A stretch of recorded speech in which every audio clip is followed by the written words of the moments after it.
Notre héros se réveille dans le corps d'un loser absolu, Liam, et lorsqu'il réalise qu'il est maintenant dans le corps d'un enfant, il panique. Son père le gronde pour avoir fait une telle scène, mais il est de bonne humeur aujourd'hui, alors il dit simplement à Liam de s'asseoir et d'essayer de ne pas être une déception. Liam n'arrive toujours pas à croire que tout cela est réel, alors il s'assure qu'il se réveillera tôt ou tard, mais le lendemain matin, il se réveille toujours coincé dans la peau de Liam Hamilton, alors il va devoir accepter que c'est sa vie maintenant. Un peu plus tard, sa servante personnelle entre dans sa chambre pour l'aider à s'habiller. Liam lui pose quelques questions et apprend qu'il est le 5e fils d'un comte et que la fête d'hier était destinée à célébrer la naissance de sa nouvelle petite sœur. Plus tard dans la journée, Liam discute avec son frère aîné, Bruno, pour essayer d'en savoir un peu plus sur sa vie actuelle. Il apprend que Bruno est le 4e fils de la famille noble Hamilton, mais que celle-ci est sur le point de perdre son statut de noblesse. Il existe en effet une règle visant à empêcher les familles nobles de devenir des carents. Cette règle stipule que chaque famille noble doit accomplir quelque chose de grand en l'espace de 3 générations, faute de quoi elle sera déchue de son statut de noblesse et rétrogradée au rang de roturière. C'est pourquoi leur père et leur fils aîné, Albrecht, sont impatients d'apporter une contribution à la société afin de conserver leur statut de noble. Bruno, quant à lui, ne se préoccupe pas vraiment de devenir un roturier, car c'est un type cool qui s'en fout. Liam est surpris par la nonchalance de Bruno face à cette situation, mais pour être honnête, il s'en moque aussi. Il est arrivé ici hier et ne sait pas quoi faire de sa vie. À ce moment-là, leur professeur arrive et annonce qu'il va bientôt commencer les cours de magie. Dès que Liam entend le mot « magie », il bondit de sa chaise et demande s'il va vraiment apprendre à se servir de la magie. Bruno est un peu surpris par l'enthousiasme de Liam et lui dit qu'il y a un tas de grimoires dans la réserve familiale et qu'il peut aller y jeter un coup d'œil s'il le souhaite. Mais Bruno l'avertit de ne pas se faire trop d'illusions, car la plupart des gens ne sont pas doués pour la magie. Néanmoins, l'instructeur de magie encourage Liam à apprendre la magie, car il est important de comprendre la magie, même si l'on ne peut pas l'utiliser. Liam va trouver sa servante et lui demande de lui montrer où se trouvent les grimoires. Elle l'emmène dans le bureau du manoir et Liam est stupéfait par l'ampleur du savoir qui s'y trouve. Il regarde les étagères et trouve un livre sur la magie du feu, qu'il ouvre et décide d'essayer. Après avoir suivi les instructions du livre, Liam parvient à créer une flamme sur le bout de son doigt, ce qui est vraiment impressionnant pour une première tentative. Liam se rend dans le bureau de son père pour lui demander la permission d'utiliser la bibliothèque du grimoire, mais son père déteste lui parler et lui dit dédaigneusement qu'il peut faire ce qu'il veut. L'interaction est un peu décourageante, mais l'important est qu'il a donné à Liam la permission d'utiliser la bibliothèque du grimoire, et Liam passe les 2 jours suivants à maîtriser tous les sorts élémentaires de base. Il finit par apprendre à lancer les sorts sans avoir besoin de consulter le grimoire, et Bruno est stupéfait parce qu'il ne sait pas du tout utiliser la magie. Il dit à Liam qu'il est extraordinaire et qu'il pourra bientôt se faire un nom. Cependant, Bruno est curieux des motivations de Liam et lui demande s'il s'efforce d'apprendre la magie parce qu'il veut devenir le prochain chef de famille. Après tout, cela pourrait faire de lui une cible pour leur frère aîné. Mais Liam ne s'intéresse pas à la politique familiale de succession, il trouve juste que la magie, c'est cool. Comme il a maîtrisé tous les sorts novices, il décide de commencer à apprendre la magie de la glace, mais alors qu'il quitte la bibliothèque, son père l'appelle. Son père a entendu parler du talent de Liam pour la magie, et alors qu'il se fichait éperdument de Liam il y a quelques jours, il s'intéresse soudain à lui. Il demande une démonstration de magie, et Liam lui montre qu'il peut faire de la magie sans avoir besoin d'ouvrir un grimoire. Le comte est ravi, car il pourrait utiliser Liam pour assurer la position de leur famille. Désormais, il dit à Liam qu'il est autorisé à utiliser toutes les ressources dont il a besoin pour ses études de magie. Soudain, un rapport indique qu'un homme particulier est apparu sur les terres d'Hamilton. Le comte ordonne donc que les soldats soient mobilisés pour le capturer. D'après ce que l'on sait, cet homme doit représenter une très grande menace, mais cela n'a rien à voir avec Liam, qui retourne donc dans la forêt pour s'exercer à la magie. Alors qu'il marche dans les bois, il trouve un homme assis sous un arbre, et l'homme semble un peu nerveux lorsqu'il aperçoit Liam. Il lui demande si Liam est un membre de la famille Hamilton venu le capturer, et Liam confirme qu'il est bien un membre de la famille Hamilton, mais qu'il n'a aucun intérêt à le capturer. Il ne sait même pas qui est ce type pour commencer. L'homme est soulagé que Liam ne soit pas à ses trousses, mais il remarque que Liam porte un grimoire et lui demande s'il étudie la magie. Liam confirme, et comme la pratique constante est le meilleur moyen de s'améliorer, il va aller s'entraîner maintenant. Cependant, avant de partir, le type demande à Liam s'il veut apprendre une façon plus efficace d'utiliser la magie. Cela attire l'attention de Liam, qui demande à l'homme de quoi il parle, et l'homme lui montre une technique qui lui permet d'utiliser 5 types de magie différents en même temps. Liam est très impressionné et l'homme lui demande s'il veut prendre une petite leçon de magie, ce à quoi Liam répond qu'il en serait ravi. L'homme est franchement surpris de la politesse de Liam, car les nobles sont connus pour leur arrogance, mais Liam est différent, surtout parce qu'il s'est réincarné ici récemment. Quoi qu'il en soit, lors de la première leçon de Liam, l'homme lui demande d'essayer de dessiner 2 diagrammes sur le sol en même temps. Liam fait ce qu'on lui demande, et il s'avère qu'il est plutôt doué pour cela, de sorte que l'étape suivante ne devrait pas être difficile à maîtriser pour lui. Il lui demande alors d'essayer d'utiliser 2 sorts différents en même temps, ce qu'il fait avec un coupe-flamme de la main droite et une boule de feu de la main gauche. Après avoir visualisé les sorts, Liam parvient à les lancer simultanément dès son premier essai.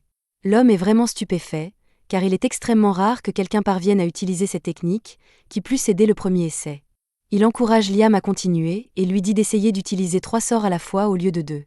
Liam fait donc un essai, et cela semble fonctionner au début, mais sa magie s'éteint soudainement, ce qui déçoit Liam. Cependant, l'homme lui assure qu'il a exécuté la technique correctement, et que la seule raison pour laquelle la magie s'est éteinte est qu'il n'a pas assez d'énergie magique dans son corps pour la maintenir. Lancer plusieurs sorts à la fois consomme une quantité folle d'énergie magique. Liam doit donc apprendre à contrôler un peu plus sa magie pour pouvoir continuer à lancer des sorts simultanément. Pour l'instant, l'homme va lui donner une petite leçon sur la nature de la technique, et il demande à Liam de s'asseoir sur le sol pendant qu'il fait une illustration dans la terre. Ce sont des nombres premiers, explique l'homme, et la technique des sorts multiples ne fonctionne qu'avec les nombres premiers. Mais il n'a aucune idée de la raison pour laquelle cela fonctionne ainsi. En gros, on peut lancer 1, 2 ou 3 sorts à la fois, mais si on essaie d'en lancer 4, ça ne marchera pas, quoi qu'on fasse. Pour l'instant, l'homme a une limite de 13 sorts à la fois, ce qui est incroyablement impressionnant, mais honnêtement, il a assez de puissance magique pour pouvoir facilement aller jusqu'à 16. Cependant, en raison de la règle des nombres premiers, il ne peut pas activer plus de sorts simultanés tant que sa puissance magique ne lui permet pas d'en lancer 17. Liam a actuellement 12 ans, et l'homme est persuadé qu'avec un entraînement solide, Liam sera capable d'élever son pouvoir magique à 1 niveau très élevé, et pour l'aider, l'homme lui offre une bague spéciale.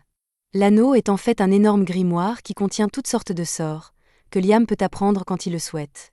Liam enfile l'anneau avec enthousiasme, et plus de 300 sorts commencent à affluer dans sa petite tête. Il a hâte de les essayer, alors il se tourne vers les bois et active le sort coup de vent, créant ainsi une énorme bourrasque de vent. Il se retourne vers l'homme pour le remercier, mais celui-ci est introuvable. À ce moment-là, la femme de ménage de Liam arrive et l'avertit qu'il est dangereux d'être seul dans les bois en ce moment. Apparemment, il y a un homme suspect en liberté, alors elle lui dit d'être prudent lorsqu'il parle à des étrangers, mais cela mis à part, elle est venue ici pour lui donner un grimoire que son père veut qu'il ait, alors elle lui donne le livre et s'en va pour retourner au manoir. L'homme réapparaît alors derrière Liam, et ce dernier lui demande où il est allé il y a une seconde. L'homme lui répond qu'il n'est jamais parti, qu'il utilisait juste la magie de l'invisibilité pour rester caché, car il ne peut pas laisser quelqu'un le trouver ici. Cela dit, Liam vient de recevoir un grimoire très intéressant, et l'homme lui propose de lui montrer un tour de passe-passe. Il dit à Liam d'ouvrir le grimoire et d'essayer d'invoquer un esprit tout en portant l'anneau qu'il lui a donné, et lorsque Liam invoque un esprit du feu, celui-ci est absorbé par l'anneau. Il fait de même avec tous les autres esprits élémentaires afin de pouvoir leur demander de l'aide plus tard, mais lorsqu'il a terminé, il se rend compte que l'homme est parti et que, cette fois, il ne reviendra pas. Avant de partir, l'homme a écrit un message pour Liam dans la terre: « Continue à t'entraîner à la magie et tu deviendras sûrement un grand mage à l'avenir. Au fait, ne me dénonce pas. Si quelqu'un demande, je n'ai jamais été là. » Liam ne sait pas grand-chose de cet homme, mais il est indéniable qu'il a appris plus de choses cet après-midi-là qu'il ne l'aurait jamais fait seul, et il le respectera toujours comme son maître. Un mois après sa première rencontre avec son maître, Liam n'a rien perdu de son entraînement et est désormais bien plus habile à manier sa magie. C'est alors que Bruno s'approche de Liam et s'étonne de voir que Liam a fabriqué lui-même du charbon de bois blanc. Le charbon de bois blanc brûle beaucoup plus vite que le charbon de bois normal et ne produit pas de fumée, il est donc très utile. Cependant, il est presque impossible de le fabriquer sans un four spécial et une précision extrême, il est donc étonné que Liam ait pu en créer autant avec rien d'autre que de la magie. Il remarque également que Liam a un sac rempli de cristaux de lycro, des cristaux qui aident à restaurer la puissance magique des pensées, et demande si Liam les a également fabriqués lui-même. Liam confirme, bien qu'il ait eu un peu de mal à perfectionner la technique au début, car elle exige qu'il utilise 5 types de magie à la fois, mais il a fini par comprendre. Bruno est heureux de voir que son petit frère est si doué, car cela signifie qu'il se débrouillera probablement tout seul. Quant à Bruno, il va bientôt se marier et ne sera donc plus là. Liam est choqué car c'est la première fois qu'il entend parler d'un mariage, mais Bruno explique qu'il se marie dans une famille noble de barons. Ils ont moins d'argent que la famille Hamilton, mais il aura plus de liberté, donc il est heureux de cet arrangement. Liam ne sait pas ce qu'il doit en penser, mais il dit qu'il est heureux pour Bruno. Avant de partir, Bruno veut donner un conseil à Liam. Il lui dit que leur père voulait une fille pour pouvoir la marier à la famille royale et assurer la position de la famille Hamilton en tant que noblesse. Mais Liam s'est avéré être un garçon. Son père a donc considéré que Liam était un échec et a décidé d'essayer à nouveau d'avoir une fille. Entre-temps, il s'inquiète de plus en plus de la situation de sa famille, et dans une tentative désespérée d'obtenir quelque chose, il envoie 1 000 d'hommes pour tuer un monstre qui a été enfermé dans la forêt. Cependant, ce plan a échoué lamentablement, entraînant la perte de plus de 90% des forces. Leur père essaie toujours d'obtenir une réussite pour la famille Hamilton, mais Bruno pense personnellement que la famille est cuite, et il veut que Liam réfléchisse à un moyen de vivre de façon indépendante. Liam décide de suivre les conseils de Bruno en matière d'indépendance et commence à vendre ses produits pour gagner de l'argent. Cela fonctionne très bien pour lui, car le charbon de bois blanc est un produit de valeur qui rapporte un prix décent, mais il a besoin de quelque chose d'un peu plus rentable s'il veut gagner assez d'argent pour vivre seul. Comme il est déjà en ville, Liam décide de faire une pause dans un magasin de nouilles et demande un bol de ramen. La vendeuse lui en prépare un et Liam en adore le goût, comme beaucoup de gens en ville, mais toutes les nouilles sont faites maison et ne durent pas très longtemps, alors Liam a une idée géniale pour faire un peu plus de profit. Après quelques bricolages, il va voir sa bonne et le chef cuisinier pendant qu'ils préparent le dîner et leur demande de goûter sa dernière invention. Il place un bloc de nouilles dans un bol et leur dit qu'il suffit de verser de l'eau chaude dessus. Après avoir fait cela, il se transforme en un délicieux bol de nouilles. Liam a utilisé ses esprits pour cuire et déshydrater les nouilles, de sorte qu'elles se conservent très longtemps et peuvent être préparées presque instantanément. Il est persuadé que son invention sera très appréciée et se précipite donc à la guilde des marchands pour la vendre. Mais à sa grande déception, le marchand lui dit qu'il ne peut pas distribuer le produit de Liam à sa place, car il n'est que le 5e fils de la famille Hamilton. En tant que tel, il aura besoin d'une autorisation écrite de son père ou de son frère aîné, Albrecht, pour vendre des produits originaux dans ce pays. Liam doute qu'il puisse obtenir cette autorisation sans avoir à remettre les bénéfices, alors il abandonne pour l'instant et part. Une fois rentré chez lui, nous apprenons que c'est Albrecht qui a dit au marchand de refuser la demande de Liam. Il ne supporte pas l'idée que son petit frère réussisse mieux que lui, alors il va tout faire pour l'empêcher de réussir. Cependant, même si Liam n'est pas conscient de la rancune de son frère à son égard, il est déterminé à vendre ses produits quoi qu'il en coûte, et il décide donc de prendre des mesures draconiennes. Tout d'abord, il charge un grand nombre de ses produits dans une boîte à objets qu'il a créée avec l'anneau de l'homme.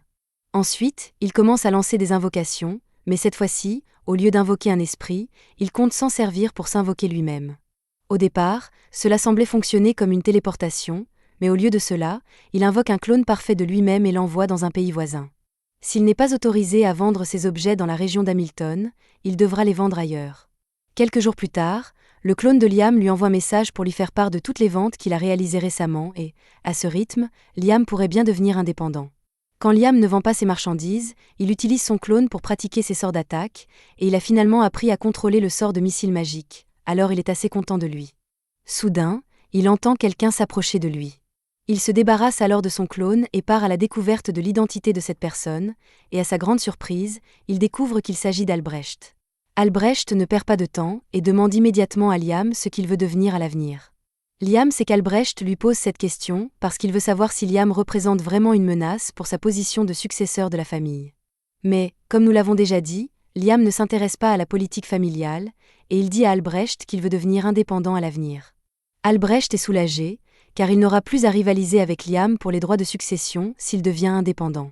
Pour l'aider à devenir indépendant le plus rapidement possible, il lui propose de parler en sa faveur afin qu'il puisse rejoindre la guilde des chasseurs. Plus tard dans la journée, Liam se rend à la guilde des chasseurs, et dès qu'il entre, tous les regards se tournent vers lui car les chasseurs ne pensent pas qu'un enfant comme Liam soit qualifié pour être là. Liam se présente à l'accueil pour rencontrer le maître de la guilde, qui a déjà entendu parler de lui par Albrecht, mais il va tout de même devoir faire passer un test à Liam pour évaluer ses capacités.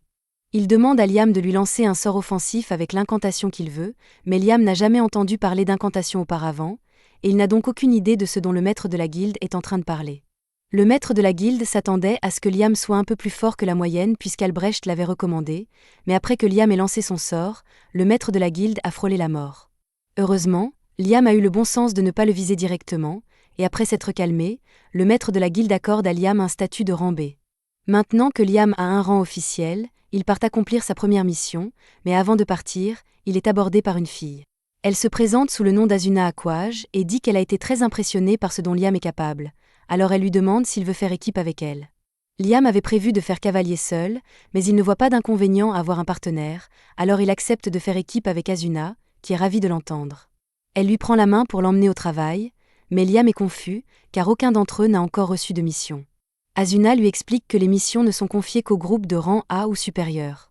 Les autres doivent aller tuer des monstres dangereux pour obtenir une récompense, et comme par hasard, ils tombent sur un monstre loup. Malheureusement, il s'agit en fait d'une meute entière de loups. Asuna n'est pas sûr d'être capable d'en affronter autant, mais Liam, lui, pense qu'à eux deux, la victoire devrait être facile. Il demande donc à Asuna d'achever les loups une fois qu'il les aura neutralisés. Il invoque ensuite quelques esprits de la terre et les utilise comme appât pour attirer l'attention des loups. Une fois que les loups ont mordu, Liam demande aux gnomes de s'étendre pour bloquer leurs mâchoires. Maintenant qu'ils ne peuvent plus bouger, Asuna est libre de les abattre un par un. Au total, il tue 42 loups et lorsqu'il présente les carcasses au maître de la guilde, celui-ci est tellement impressionné par leur habileté qu'il leur dit qu'il a une mission spéciale pour eux. Apparemment, une personne importante doit venir dans cette ville dans quelques jours, et il veut que Liam et Asuna éliminent une chenille blindée qui bloque le chemin. Ce serait un désastre si la personne importante était blessée en visitant la ville, donc Liam prend cela très au sérieux. Il trouve la chenille assez facilement, mais quoi qu'il fasse, ils ne parviennent pas à la tuer. Tous les coups d'Asuna et toute la magie de Liam ne font que rebondir sur sa dure carapace, et si cela continue, ils n'arriveront jamais à la battre. Lors d'une pause, Asuna plaisante en disant que la seule chose qui pourrait traverser l'armure de cette chenille serait un météore, mais il n'y a aucune chance qu'il puisse frapper un météore ici. Cependant, le commentaire d'Asuna donne à Liam une idée géniale. Il lui demande d'attirer l'attention de la chenille pendant qu'il se prépare.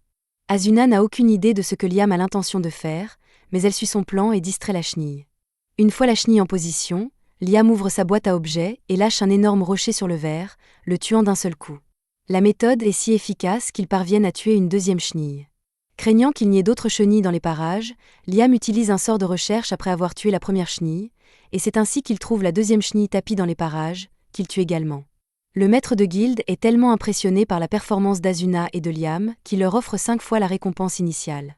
Quelques jours plus tard, lorsque la personne importante doit arriver, Liam, Asuna et de nombreux habitants de la ville attendent dehors pour voir de qui il s'agit.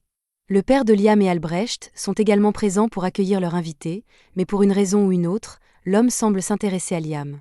Il se passe beaucoup de choses et l'homme finit par convoquer Liam, mais ce dernier ne sait pas pourquoi. L'homme se présente comme James Stanley et veut aller droit au but. Il demande donc à Liam comment il a obtenu la bague de Raymond. Il pense que Liam a dû la voler, mais Liam se lève et crie qu'il ne ferait jamais une telle chose à son maître. Il explique toute la rencontre qu'il a eue avec l'homme dans la forêt, et après avoir entendu l'histoire, Stanley la trouve très amusante car elle ressemble exactement à ce que Raymond aurait fait. Il s'excuse d'avoir accusé Liam de vol, car il n'avait pas réalisé que Raymond prenait un élève, mais puisqu'il est là de toute façon, Stanley veut voir à quel point l'élève de Raymond est fort. Il demande à son assistante, Simone, de se tenir dans un coin et demande à Liam de lancer son sort le plus puissant sur Simone. Liam accepte le test, se met en position et se prépare à lancer ses missiles magiques, et pour donner un coup de pouce supplémentaire, il décide d'utiliser une incantation. Il a récemment appris que l'incantation amplifie la puissance magique utilisée pour lancer un sort, et pour un meilleur effet, les mots utilisés dans l'incantation doivent avoir une certaine signification pour le lanceur. Alors Liam commence à réciter les noms de ses idoles préférées.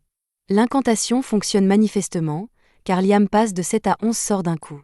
La pauvre Simone n'y arrive pas, l'attaque traverse son bouclier et elle est touchée. James est impressionné par la capacité de Liam à lancer un grand nombre de sorts. Il lui offre donc une récompense et lui annonce qu'il obtiendra le statut de chevalier. Devenir chevalier signifie que Liam est désormais indépendant, donc Albrecht cessera probablement de le surveiller à partir de maintenant, puisqu'il n'est plus une menace pour sa succession. Quoi qu'il en soit, James connaît très bien Raymond, il sait donc que ce dernier adore faire des farces et lui demande si quelque chose de ce genre lui est arrivé récemment. Et maintenant qu'il en parle, quand Liam s'entraînait à maîtriser sa boîte à objets, il a fini par l'utiliser pour assécher le lac dans la forêt, mais en faisant cela, il a trouvé une lettre laissée là par Raymond. Elle était adressée à Liam et disait que Raymond avait voulu lui offrir 100 kg d'or comme cadeau de fin d'études, mais que tout avait coulé au fond du lac et qu'il avait donc décidé de transformer l'or en poussière d'or et de la mélanger à la rivière. Liam pense que ce n'était qu'un gaspillage de tout cet or, mais d'après ce que James sait de Raymond, il ne s'agit probablement pas d'une simple blague, et cela vaut peut-être la peine d'y regarder de plus près. Liam suit le conseil de James et décide de retourner au lac pour aspirer à nouveau toute l'eau, mais cette fois, il a la brillante idée d'utiliser sa boîte à objets pour séparer la poussière d'or de l'eau, ce qui a pour effet d'activer une porte cachée. À l'intérieur, Liam trouve un mot de Raymond, qui dit que Liam peut avoir ce grimoire de niveau maximum comme cadeau de fin d'études, puisqu'il a résolu l'énigme. Raymond lui-même n'a jamais réussi à le maîtriser, mais Liam pourrait en tirer parti.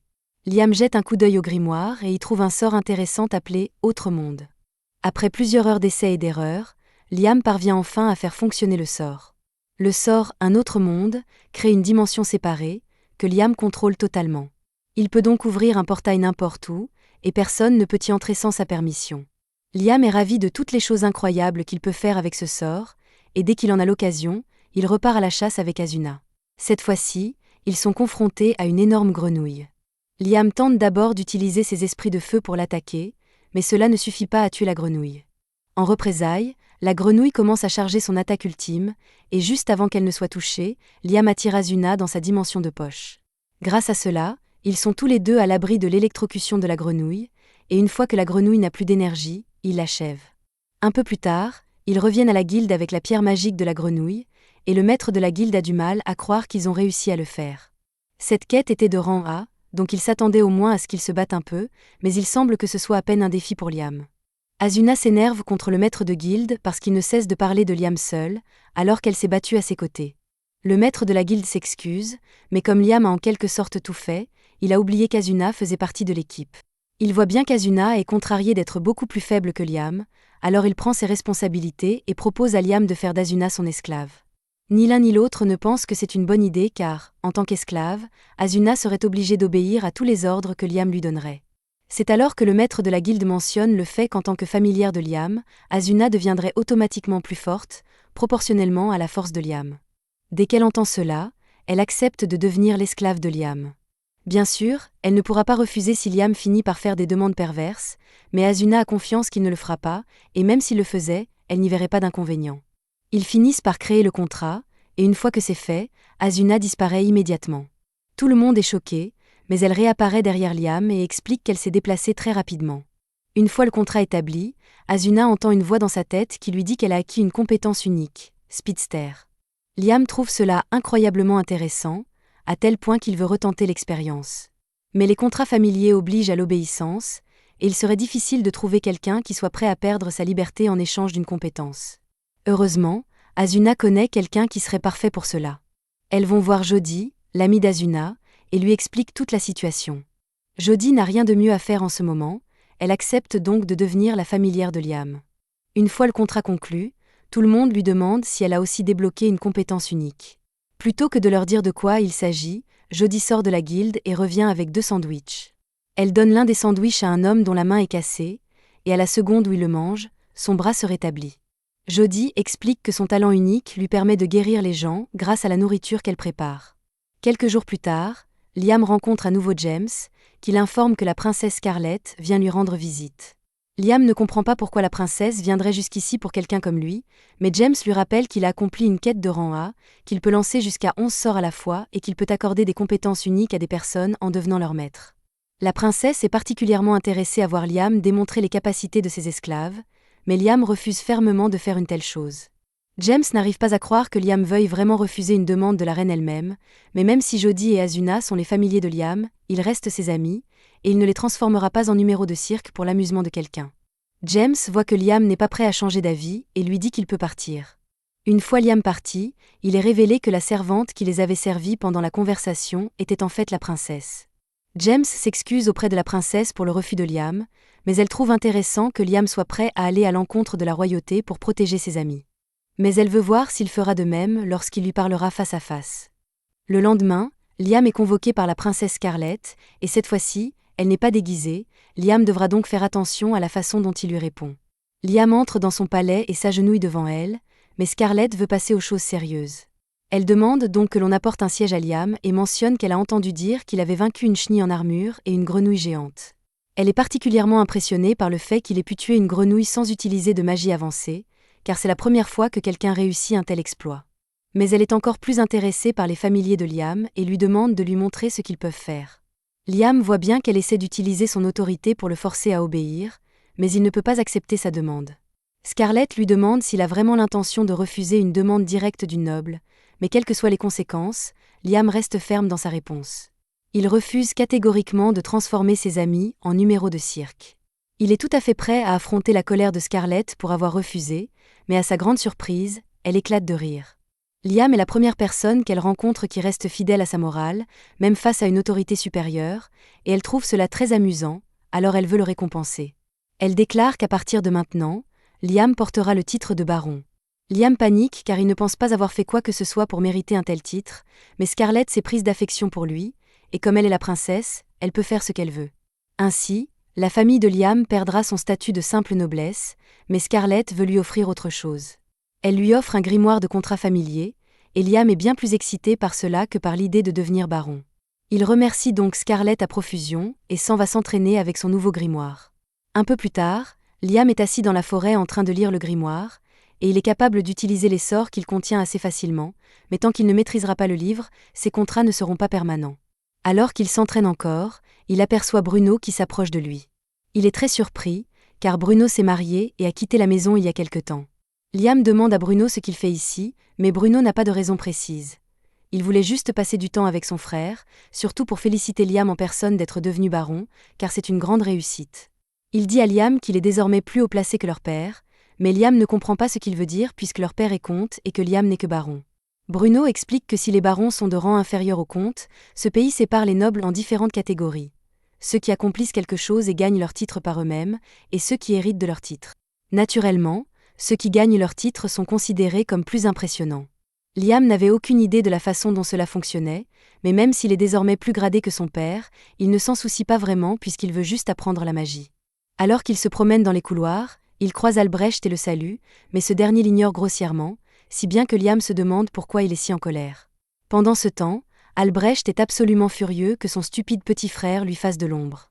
Alors qu'il se promène, il surprend deux servantes en train de parler de tout ce que Liam a accompli ces derniers temps, ce qui l'offusque au plus haut point.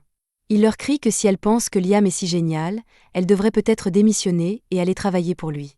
Les servantes se rendent compte qu'Albrecht est jaloux de Liam et s'excuse rapidement de l'avoir offensé, mais Albrecht n'en a pas fini et demande aux servantes si elles pensent que Liam est meilleur que lui. La réponse est évidente. L'un est un prodige de la magie qui a obtenu un titre à l'âge de 12 ans, tandis que l'autre est un morveux qui n'a rien fait de remarquable dans sa vie. Cependant, les servantes veulent garder leur emploi, alors elles ne disent pas cela, mais disent à Albrecht qu'il est meilleur que Liam. Albrecht s'en va alors en colère, déterminé à prouver qu'il est vraiment meilleur que Liam, et il jure qu'il accomplira lui aussi quelque chose. Le lendemain, Liam rencontre Asuna et Jodie en ville. Elles sont devenues très populaires, surtout à cause de la beauté de Jodie et d'Asuna, et par conséquent, tous les hommes dans la foule regardent Liam d'un œil jaloux. Liam veut que les trois forment officiellement un groupe, mais il ne veut pas les forcer à faire quelque chose qu'elles ne veulent pas, alors il leur demande si elles sont d'accord. Ni Asuna ni Jodie n'ont de raison de s'opposer à l'idée de Liam, et elles acceptent donc de former un groupe avec lui. Plus tard dans la journée, ils partent tous en mission dans la forêt. Jodie utilise son arc et ses flèches pour frapper un loup au cou, et pendant qu'il est affaibli, Asuna arrive et l'achève avec son épée. Liam complimente Asuna parce qu'elle est devenue beaucoup plus rapide depuis qu'elle est devenue son familier. En parlant d'amélioration, Jodie remarque qu'elle n'a plus la vision d'une vieille dame, grâce au contrat qui la fait redevenir une enfant. Liam demande si c'est toujours une bonne chose d'avoir une meilleure vue, et pour Jodie, elle ne dirait jamais non à une meilleure vue, surtout depuis qu'elle est archer. Liam lève donc la main et lance un sort d'amélioration sur les yeux de Jodie, ce qui lui permet de voir beaucoup plus loin qu'avant. Asuna demande à Liam ce qu'il vient de faire, et il explique qu'il a utilisé un sort d'amélioration de base pour donner à Jodie une meilleure vision. Asuna trouve cela vraiment génial et demande à Liam de lui jeter un sort d'amélioration, mais Liam ne pense pas que ce soit une bonne idée. Il pourrait sans doute améliorer la puissance de combat d'Asuna, mais ce serait risqué car elle risquerait fort de se briser les os sous l'effet de sa nouvelle force, alors qu'une vision améliorée n'a pas vraiment d'inconvénient. Grâce à sa vue améliorée, Jodie peut pratiquement abattre tout ce qui se trouve à portée de son arc, et tout cela grâce à Liam, qui lui en est très reconnaissant. Après une longue journée de chasse, Liam et les autres retournent à la guilde, mais ils sont choqués de voir que l'endroit est en plein chaos. Ils demandent ce qui s'est passé et apprennent qu'Albrecht a causé un énorme désordre en brisant le sceau de la forêt. Liam comprend immédiatement qu'Albrecht a dû tenter de vaincre le monstre scellé dans la forêt par jalousie tordue. Liam pense que c'est en partie de sa faute, et il court dans la forêt pour évaluer la situation. Lui et les autres arrivent bientôt sur les lieux, et la situation est bien pire que tout ce qu'ils auraient pu imaginer. Des dizaines de soldats sont gravement blessés et beaucoup d'autres sont déjà morts, ce qui horrifie Liam. Il aperçoit Albrecht blessé, allongé sur le sol, et court le voir, mais dès qu'il l'aperçoit, il se lève avec frénésie et commence à crier qu'il n'a pas encore échoué. C'est alors que le maître de la guilde prend un bâton et frappe Albrecht à la tête, car la situation est déjà assez folle, il n'a pas besoin d'un noble fou et peu sûr de lui qui court partout. Une fois Albrecht emmené, le maître de la guilde s'approche de Liam et lui dit qu'il est heureux qu'il soit venu. Asuna lui demande ce qui se passe, et il lui explique que le démon dragon Redon était scellé dans ses bois grâce au travail acharné de l'arrière-grand-père de Liam, mais qu'Albrecht a brisé ce sceau lors d'une tentative ratée de tuer Redon, et qu'il est maintenant en liberté.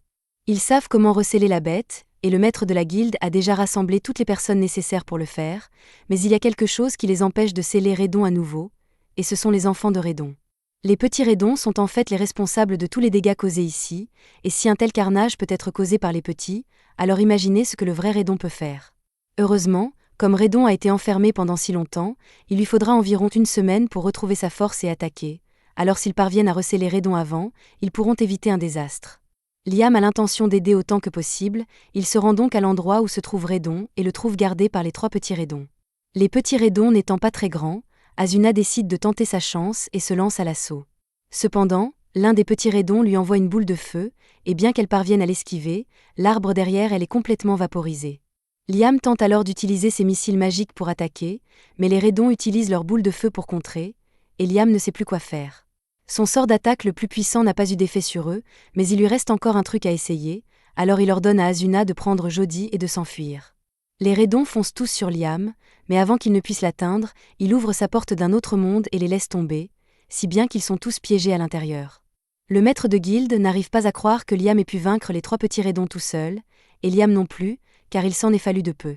Maintenant que les petits Redons ne peuvent plus interférer, le maître de la guilde demande à tout le monde de recommencer à sceller les Redons. Pendant ce temps, Asuna et Jody reviennent auprès de Liam, qui est soulagé de voir qu'elles vont bien. Il l'interroge sur le sort qu'il a utilisé pour vaincre les petits Redons, et Liam leur explique qu'il s'agit d'un sort qui crée une dimension séparée. Il y a piégé les petits Redons, mais il n'y a aucun risque qu'ils s'échappent, car à son niveau de maîtrise actuel, chaque fois qu'il ferme la porte, tout ce qui se trouve à l'intérieur de la dimension disparaît. À ce moment-là, Liam entend une voix dans sa tête et, dans la seconde qui suit, il est plongé dans l'esprit de Redon. Redon parle de Liam comme d'un humain à l'âme immense et lui demande qui il est, mais Liam ne comprend pas la question, car pour autant qu'il le sache, il n'est qu'un humain ordinaire. Liam a beau dire, Redon n'est pas convaincu, car il voit bien que le corps et l'âme de Liam ne correspondent pas. Liam comprend que Redon fait peut-être référence au fait qu'il s'est réincarné dans le corps de Liam Hamilton, et il se demande si Redon en connaît la raison, mais malheureusement, Redon n'en a aucune idée. Cependant, ce qu'il sait, c'est que la vie de Liam sera certainement intéressante, et il propose donc de passer un accord avec lui. Redon veut accompagner Liam tout au long de sa vie et lui promet qu'il ne fera aucun mal à Liam ou à son entourage s'il accepte. En fait, il propose à Liam de l'aider à développer les compétences qu'il possède déjà, et Liam ne ressent aucune animosité de la part de Redon, si bien qu'il finit par accepter le marché. Soudain, le corps de Redon se dématérialise et est absorbé par l'âme de Liam, laissant une marque de dragon sur sa main.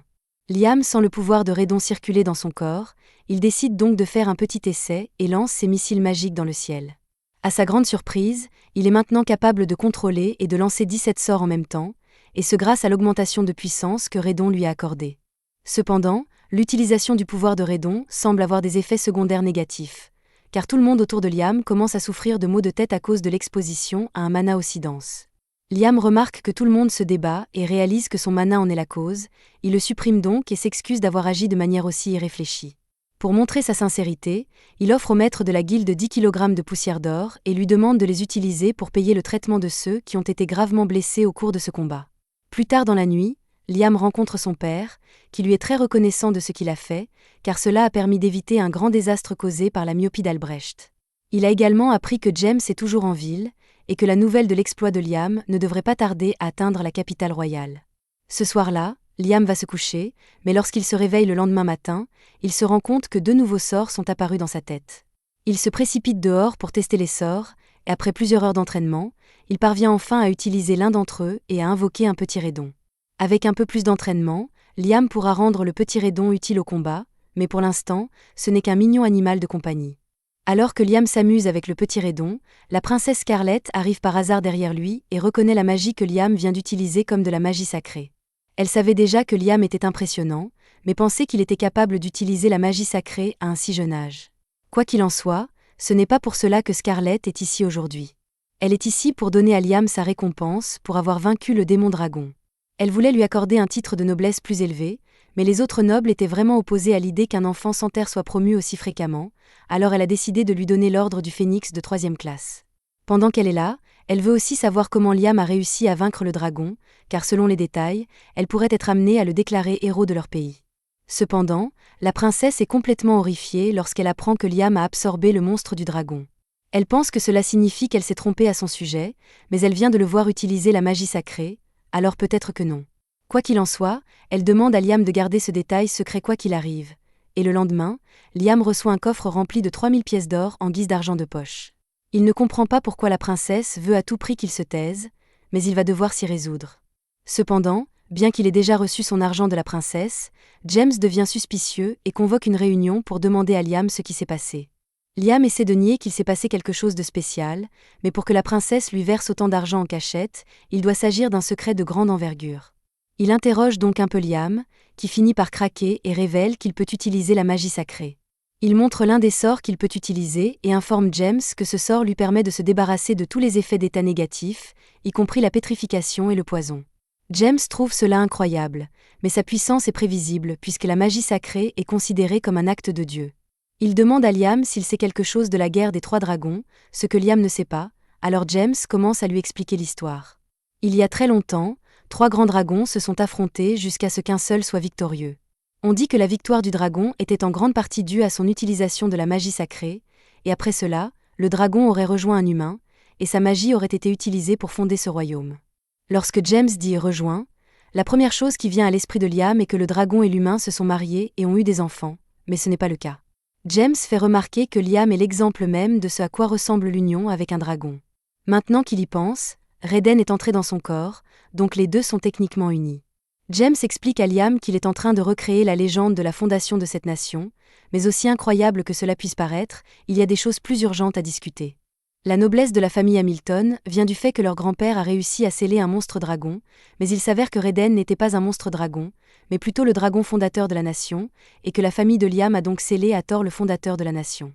Si cette information est divulguée, le statut de noblesse de la famille Hamilton sera presque certainement dissous, et Liam ne le souhaite pas, car il sait à quel point son père et Albrecht sont prêts à tout pour conserver leur statut.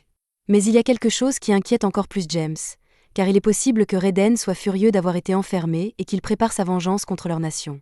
Cependant, Liam a une petite discussion avec Reden dans sa tête, et Reden dit qu'il n'a pas l'intention de se venger des humains, et que tout ce qui l'intéresse, c'est de voir Liam se développer. James dit que c'est une excellente nouvelle et qu'il ne serait pas exagéré de dire que Liam est le sauveur du royaume parce qu'il a su attirer l'attention de Reden. Un peu plus tard, Liam arrive à la guilde, mais avant qu'il ne puisse entrer, les filles l'entraînent. Liam n'a aucune idée de ce qui se passe, alors quand ils sont à bonne distance de la guilde, il leur demande ce qui se passe. Elle lui explique que la guilde était remplie de gens qui voulaient rejoindre le groupe de Liam après avoir entendu qu'il avait vaincu un démon dragon, et qu'il suppliait Asuna et Jody de le convaincre. Elles ont rédigé une liste de tous les candidats potentiels, et honnêtement, aucun de ces aventuriers n'est particulièrement impressionnant. Mais Liam est le chef du groupe, c'est donc à lui que revient la décision. Après cela, Liam décide de rentrer chez lui pour lire la liste, mais dès qu'il franchit la porte, l'une des servantes lui dit qu'elle a quelque chose à lui montrer.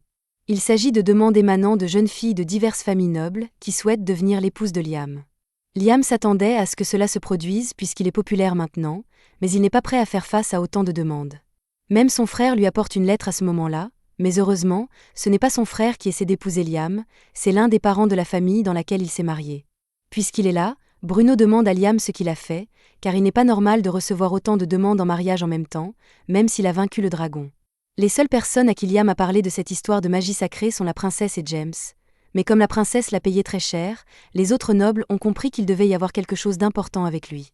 C'est un peu pénible, mais Liam ne peut pas nier qu'il apprécie vraiment toute la popularité qu'il a maintenant. Plus tard dans la journée, Liam se rend dans la forêt avec Jody et Asuna, car il a quelque chose à leur montrer.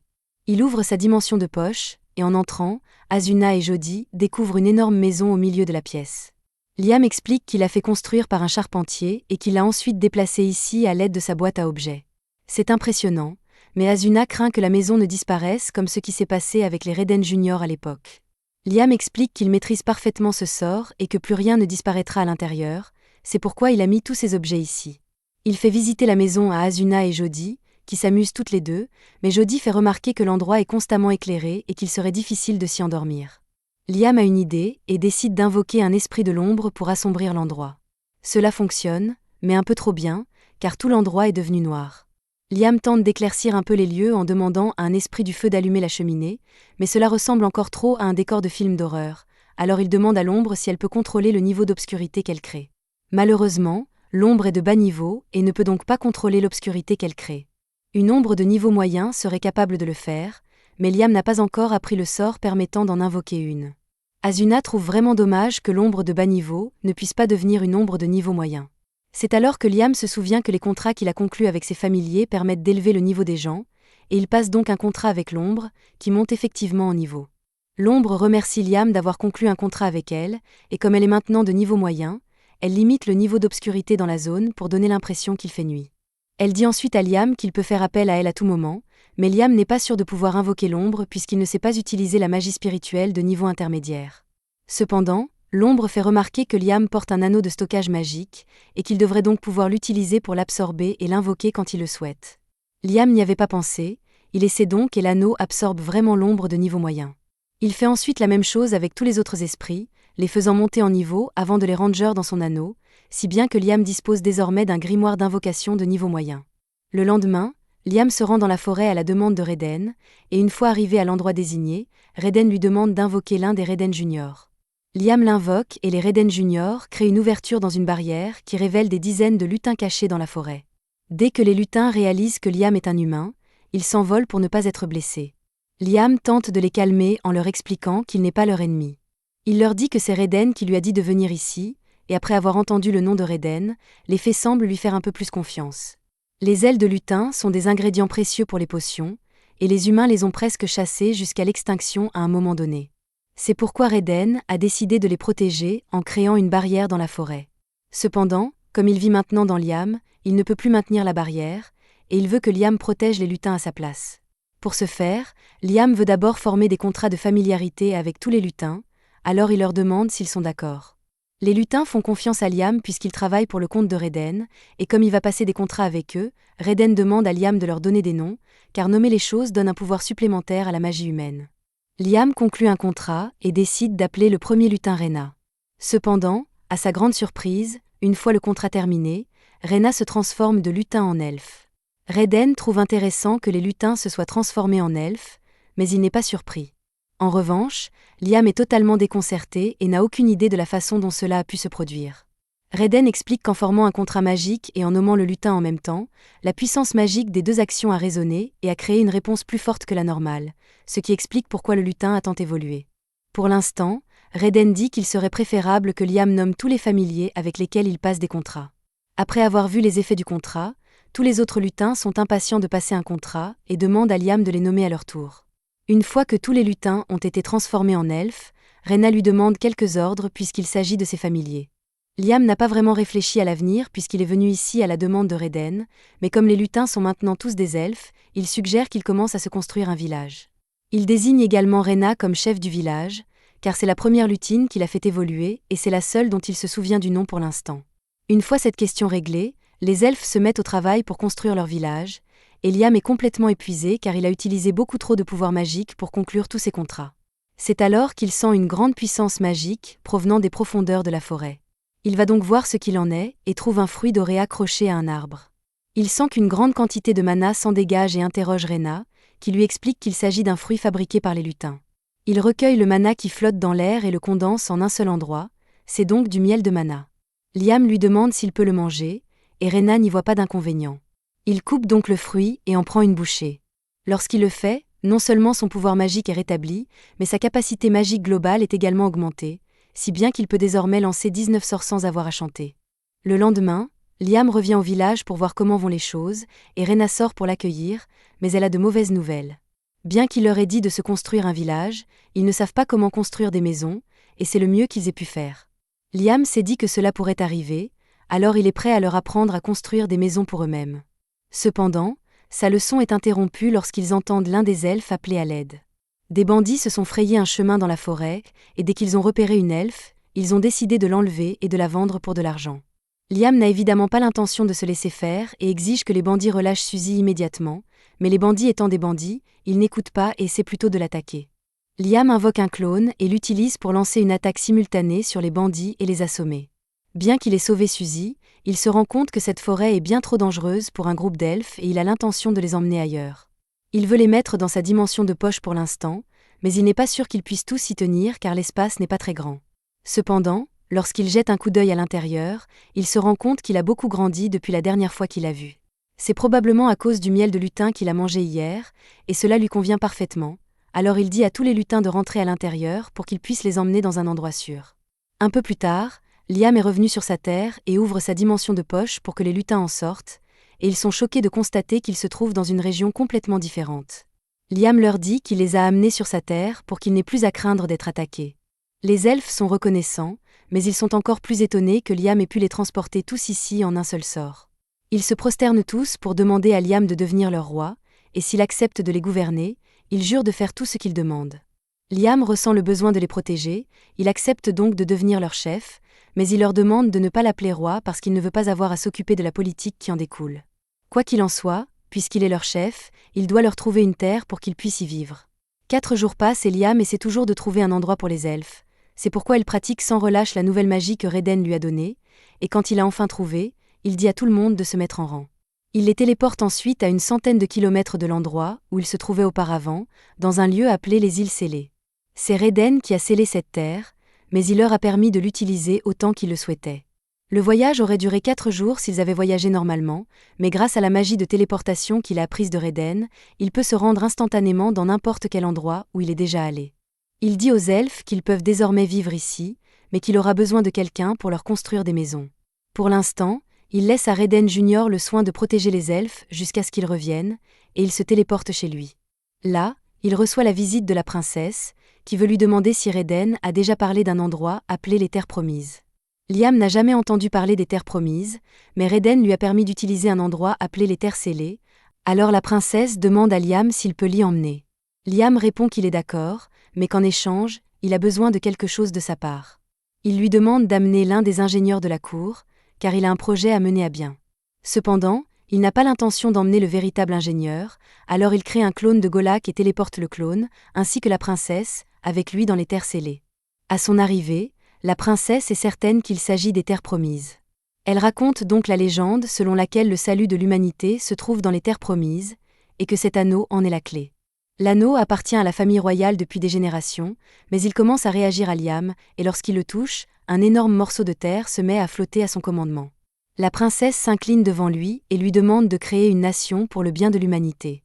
Liam ne veut vraiment pas le faire, mais la princesse lui promet sa loyauté et toutes ses ressources pour qu'il y parvienne, il n'a donc pas le choix. Sous les instructions du clone de Golak, les elfes progressent régulièrement dans la construction de leur village. Pendant ce temps, Liam s'efforce d'éliminer tous les monstres qui errent sur cette terre grâce à sa magie. Après avoir réussi à abattre une tortue géante, Liam remarque que la princesse Scarlett se tient derrière lui. Scarlett s'excuse de l'avoir regardée, mais elle a été fascinée par la puissance magique exceptionnelle de son maître.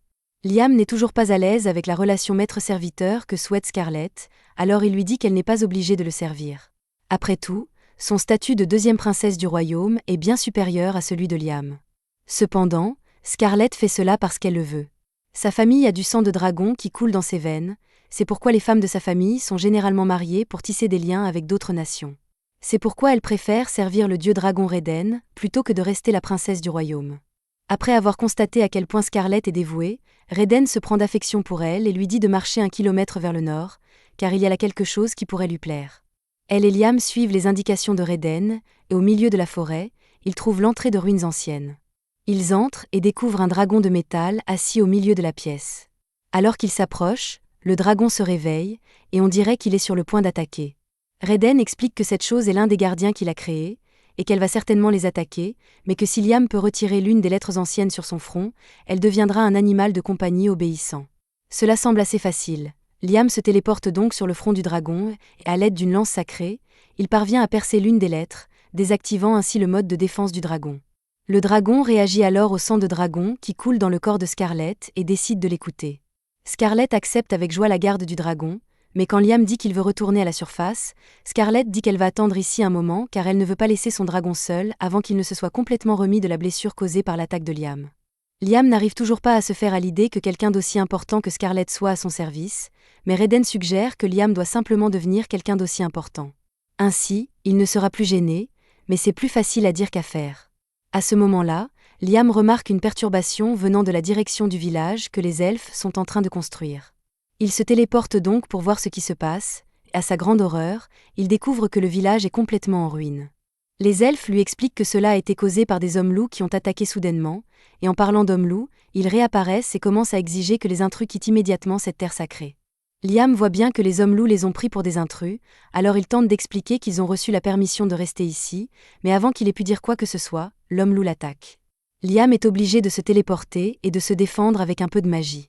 L'homme-loup semble toujours déterminé à chasser Liam et ses amis de cette terre sacrée, mais Liam sort alors un Reden Junior, prouvant ainsi qu'il est affilié à Reden. L'homme-loup se rend compte de son erreur et s'excuse sincèrement d'avoir détruit le village, mais les elfes disent que ce n'est pas grave puisque les loups n'ont fait que leur devoir, puisqu'ils sont au service de Reden. Les filles suggèrent que les hommes-loups deviennent également les familiers de Liam. Le chef des hommes-loups trouve que c'est une bonne idée, ils acceptent donc de devenir les familiers de Liam, et Liam n'a aucune raison de refuser, il crée donc un contrat avec le chef, en la nommant Chris. Le lendemain, Liam retourne au village pour voir comment les choses se passent, et avec l'arrivée de Chris et de tous les autres hommes-loups, le village a progressé beaucoup plus rapidement. Dès que Chris aperçoit Liam, elle se lève pour le serrer dans ses bras, et quand il lui demande comment se passe la construction, Chris lui montre la direction et lui dit qu'ils sont encore en train de reconstruire l'une des maisons qu'ils ont détruites hier. Une fois de plus, elle s'excuse sincèrement d'avoir agi de façon si irréfléchie hier, mais Liam dit que ce n'est pas grave tant que les hommes-loups peuvent aider à réparer les maisons. Les choses iraient certainement beaucoup plus vite si Liam pouvait utiliser la magie pour réparer les maisons, mais il n'y a pas de sort pour cela dans l'anneau. Reden lui dit qu'il n'a qu'à créer un sort de réparation pour lui-même, s'il n'en existe pas déjà un.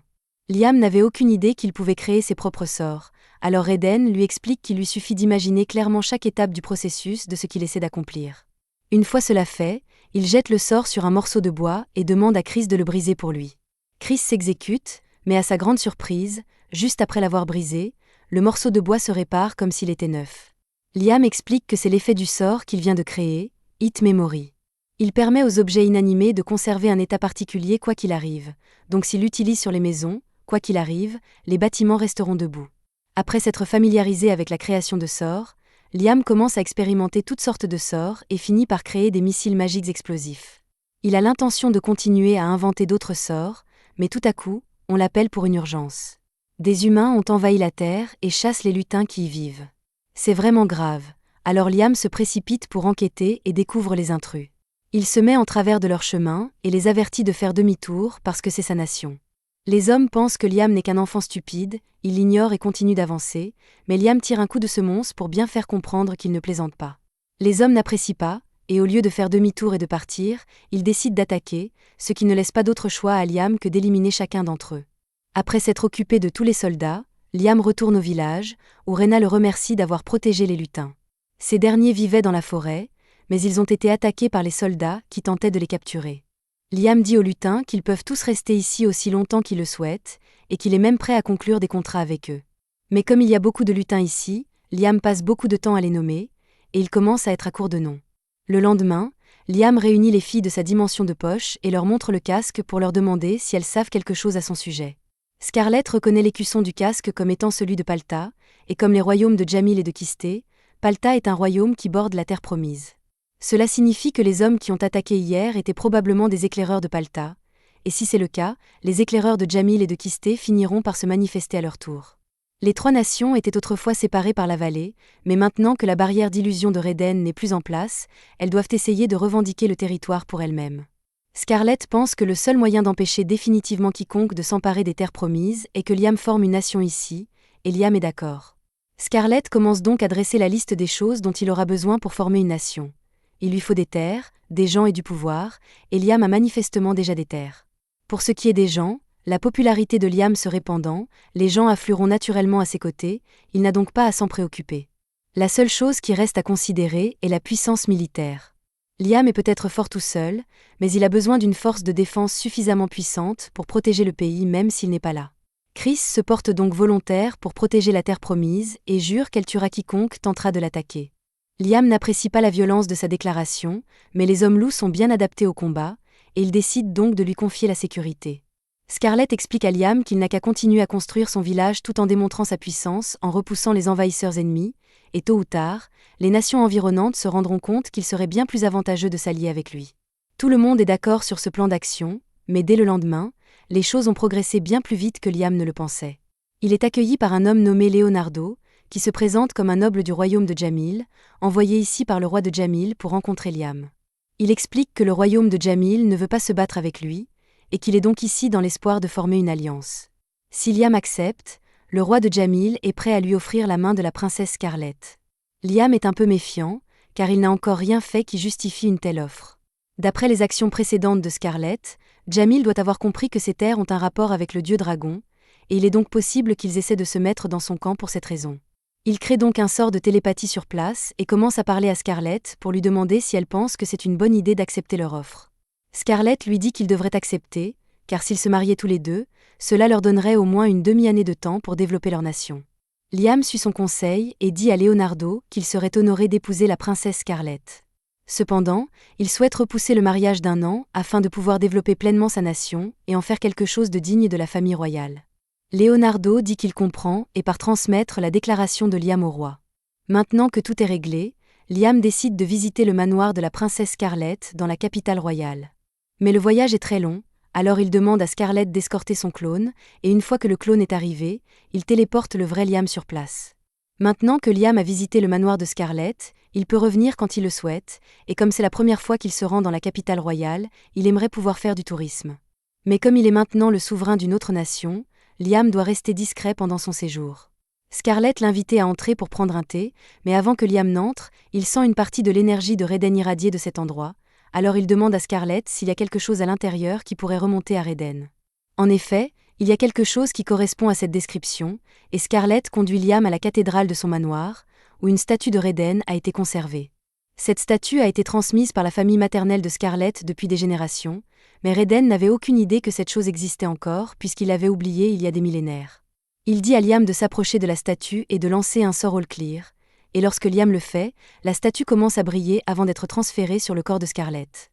Scarlett se regarde et se rend compte qu'elle est maintenant revêtue d'une armure d'apparence solide, et pour une raison quelconque, elle peut sentir une immense puissance circuler dans son corps. Alors elle tente de lancer un des sorts de Liam, lançant une lance sacrée. Elle réussit à lancer le sort, mais elle est complètement épuisée, car elle a dû épuiser tout son mana pour le faire. Malgré tout, le fait qu'elle ait réussi à lancer le sort est incroyable, car elle n'aurait jamais pu le faire auparavant. Reden explique que l'armure que portait Scarlett a été conçue pour améliorer les capacités de ceux qui la portent et leur permet d'utiliser certains des sorts sacrés de Reden. Bien que le corps de Scarlett ne semble pas encore assez fort pour supporter toutes les capacités de l'armure, après tout, il s'agit de l'armure d'or, la plus puissante de toutes les armures créées par Reden. Scarlett pourrait probablement manipuler certaines armures de rang inférieur, mais elles ont toutes été perdues au combat, et il n'y a donc aucune chance d'en obtenir une pour Scarlett. Liam ne pense pas que ce soit un problème, car si Reden a créé l'armure, il lui suffit de la recréer pour que le corps de Scarlett puisse en supporter la puissance. Reden trouve l'enthousiasme de Liam amusant, il accepte donc de l'aider à recréer l'armure et lui dit que la première chose dont il aura besoin est du mithril de haute qualité. Liam demande à Scarlett si elle peut se procurer du mithril pour l'armure, ce qui ne devrait pas lui poser de problème. Après un travail acharné, Liam a finalement créé une armure qui convient à Scarlett, il la lui donne et la laisse l'essayer. Elle doit d'abord passer un contrat avec elle, et Liam lui demande de verser un peu de son sang sur la statue. Une fois que Scarlett l'a fait, son corps est à nouveau recouvert d'une armure magique, mais cette fois-ci, elle peut lancer les sorts de Reden sans s'effondrer. Reden est impressionné par le fait que Liam ait pu reproduire son armure aussi facilement, et puisqu'ils sont sur le sujet, Reden lui parle de l'armure la plus puissante qu'il ait jamais fabriquée, le gardien de la ruine. C'est l'armure qu'il a utilisée pendant la guerre des dieux, et il encourage Liam à l'essayer parce qu'il pense qu'il en est capable. Liam et Scarlett se téléportent au village, et Liam verse une goutte de sang sur le gardien Reden, avec lequel il conclut un contrat. Le gardien Reden se transforme alors en armure, et Liam l'équipe, ce qui lui permet de lancer 37 sorts magiques à la fois. Cependant, un exploit de cette ampleur dépasse les capacités de Liam, qui s'effondre sur le sol à cause de l'épuisement de son mana. Scarlett se précipite pour le voir, mais Liam affirme qu'il va bien. Reden est incroyablement impressionné par le fait que Liam ait réussi à survivre, car jusqu'à présent, seules 3 personnes ont réussi à s'en sortir vivantes après avoir revêtu cette armure. Liam est le premier à avoir lancé un sort en portant l'armure. Si Liam maîtrise vraiment l'armure, il aura le pouvoir de dominer le monde. Liam utilise quelques monocristaux pour se remettre de son épuisement, et aussi utile que soit l'armure de gardien, il va suspendre l'entraînement avec elle pour l'instant et la met dans sa boîte à objets. Il téléporte ensuite Scarlett à la capitale et se téléporte lui-même au village pour vérifier les choses. D'après ce qu'il voit, tout semble aller pour le mieux, mais tout à coup, Rena s'approche de lui pour lui annoncer une nouvelle importante. Apparemment, un groupe de trolls a été repéré près du village, et même si cela ne devrait pas poser de problème. Les trolls sont généralement soit très gentils, soit très violents, ceux qui se trouvent à proximité sont du genre violent. Ils pourraient constituer une véritable menace pour le village, mais comme les émissaires des autres royaumes ne cessent de se présenter, il serait préférable que Liam les convainque de rejoindre son village afin d'éviter toute bagarre entre les trolls et les humains. Liam se rend donc à l'endroit où se trouvent les trolls pour essayer de trouver un accord avec eux, et à son arrivée, il est confronté à un groupe de trolls. Le chef des trolls demande à Liam ce qu'il fait ici. Liam tente d'expliquer qu'il est en train de construire une nation et qu'il espérait recruter les trolls pour le rejoindre. Le troll ne fait pas confiance aux humains, il ne veut donc rien avoir à faire avec Liam et lui dit de partir d'ici, mais avant même que Liam ne puisse répondre, le troll commence à essayer de l'écraser. Liam fait de son mieux pour esquiver car il ne veut pas avoir à blesser le troll, mais n'importe laquelle de ses attaques peut être mortelle si Liam est touché, il doit donc faire très attention. Malheureusement, pendant qu'il esquivait, Liam est tombé accidentellement dans un trou du sol et s'est retrouvé piégé. Le troll peut maintenant lui tirer dessus, Liam doit donc agir vite, sinon il sera en grand danger. La massue du troll le frappe de plein fouet, mais heureusement, Liam a pu équiper l'armure de raid du gardien, ce qui lui a permis de survivre sans subir de dégâts, même si le port de cette armure draine une tonne de mana pour Liam. Le troll est surpris que l'humain ait pu survivre à l'un de ses coups, mais cela n'a pas d'importance pour lui puisqu'il n'a qu'à frapper Liam plus fort la prochaine fois. Cependant, avant qu'il ne le fasse, Liam désigne les gens du troll qui se trouvent derrière lui. Dans sa rage aveugle, le troll leur a causé pas mal de dégâts sans s'en rendre compte, et si Liam n'avait pas pris le dernier coup de plein fouet, il aurait pu blesser gravement ses amis avec les débris volants. Le troll se rend compte qu'il a peut-être agi un peu vite, il se calme et dit qu'il écoutera ce que Liam a à dire. Liam remercie le chef des trolls pour sa coopération et, une fois tous les trolls rassemblés, il explique qu'il est en train de construire un village près d'ici. Bien qu'il soit principalement composé d'elfes et de loups-garous pour l'instant, il est possible que de nombreux humains viennent s'y installer à l'avenir. Dans le pire des cas, un conflit pourrait éclater entre les trolls et les humains, ce qui amènerait les humains à chasser les trolls, et Liam aimerait éviter cela. Le chef des trolls comprend ce que Liam veut dire, mais il veut voir le village de Liam en personne avant de prendre une décision. Liam est d'accord, il téléporte donc tous les trolls dans le village, et les trolls sont tous émerveillés par ce qu'ils voient. Mais le chef des trolls est repéré par Chris, les deux semblent se connaître, et à vue d'œil, elle charge le troll et le met à terre. Liam ne comprend pas ce qui vient de se passer et demande des explications à Chris, qui lui dit qu'elle et le troll se connaissent depuis longtemps.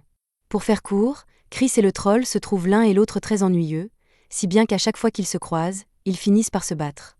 À ce jour, Chris l'a battu 307 fois et le troll l'a battu 370 fois. Mais à ce propos, elle a été très déçue par le dernier combat, car le troll ne s'est pratiquement pas battu.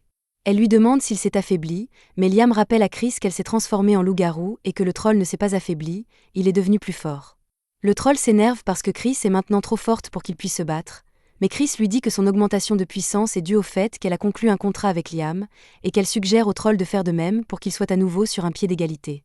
Le troll accepte, Liam passe un contrat avec lui et le nomme Gay.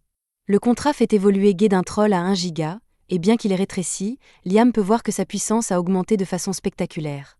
Maintenant que Gay est plus fort, Chris dit qu'elle veut refaire leur combat, alors elle attaque Gay, et cette fois, il est capable de bloquer les attaques. Pour les spectateurs, il s'agit d'un combat ordinaire, mais avec sa force actuelle, un seul coup de poing ou de pied pourrait facilement tuer une personne normale, et tous les autres trolls restent bouche bée. Liam leur dit qu'il peut aussi leur donner des noms s'ils le souhaitent, ce que les trolls acceptent gracieusement, et Liam doit maintenant trouver 50 autres noms sur place. Une fois que tous les trolls ont conclu un contrat avec Liam, celui-ci leur demande de lui rendre un petit service. Ils retournent donc dans le canyon et commencent à ramasser d'énormes rochers pour lui. Gay et les autres trolls se mettent au travail, et Chris essaie d'aider, mais elle est loin d'être aussi forte que Gay, alors il lui dit de lui laisser le travail manuel. Elle refuse d'abandonner, mais ses jambes finissent par céder. Gay soulève le rocher sur son dos et demande à Chris si elle va bien. Chris va bien, mais pas sa fierté, et elle s'enfuit, embarrassée. Après avoir rassemblé tous les rochers, Liam remercie Gay et les autres de l'avoir aidé, mais Gay ne comprend pas à quoi il compte utiliser tous ces rochers.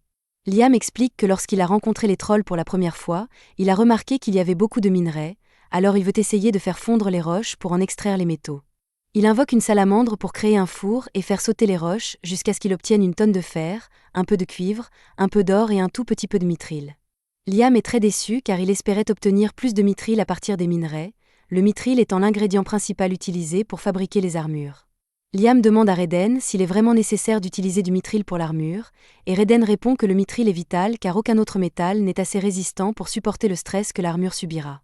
Cependant, Liam n'a toujours pas assez de mithril, mais il a une tonne de fer, alors il décide de tenter sa chance avec le fer et de voir ce que ça donne. Il fait fondre le fer et demande à son gnome de fabriquer le moule de l'armure afin d'y verser le métal. Une fois que c'est fait, il commence à l'imprégner du mana de Reden et lui donne un nom pour faire bonne mesure. Il décide d'appeler l'armure Apollo, en référence au soleil, et après l'avoir retiré du moule, on voit que l'armure Apollo a été fabriquée en forme de soleil. Liam s'est dit que le nom serait plus efficace si la forme de l'armure et son nom correspondaient, et cela semble avoir fonctionné puisque la création de l'armure de combat a été couronnée de succès. Cependant, Liam se heurte à un autre problème ce soir-là. Même s'il a réussi à fabriquer des armures de combat en fer, il doit encore trouver des noms individuels pour les ensembles d'armures afin qu'ils fonctionnent, et il est à court d'idées pour de bons noms. Après s'être creusé la tête toute la nuit, Liam a réussi à fabriquer 15 armures, qu'il décide de répartir équitablement entre les elfes, les loups-garous et les trolls. Tout le monde se rassemble à l'extérieur pour tester leurs nouvelles armures lors de simulacres de combat, et Gay et Chris semblent s'amuser car ils sont plus forts que jamais. C'est alors qu'un groupe de bandits se fraye un chemin dans la forêt, et dès qu'ils aperçoivent les elfes, ils prévoient immédiatement de les kidnapper et de les vendre pour de l'argent. Mais il leur manque quelques neurones, car ils pensent que c'est une bonne idée de menacer les elfes ici, alors qu'il y a un groupe de trolls et de loups-garous juste à côté d'eux. Le chef des bandits déclare qu'il emmènera les elfes avec lui, et que tant qu'ils coopéreront, il n'aura pas à leur faire de mal. Liam pense qu'il devrait faire quelque chose, mais avant qu'il ne puisse agir, Rena lui dit de les laisser se débrouiller seuls. Elle appelle alors Mina, l'une des elfes les plus faibles, et lui demande de battre ces bandits. Normalement, Mina ne ferait pas de mal à une mouche, mais grâce à l'armure que Liam lui a donnée, elle est capable d'assommer instantanément tous les bandits. Liam est stupéfait par la force que l'armure a conférée à Mina. S'il peut en fabriquer suffisamment pour tous les elfes, ils seront en mesure de se défendre contre toute menace future. Mais cela signifie qu'il va devoir trouver encore plus de noms pour l'armure.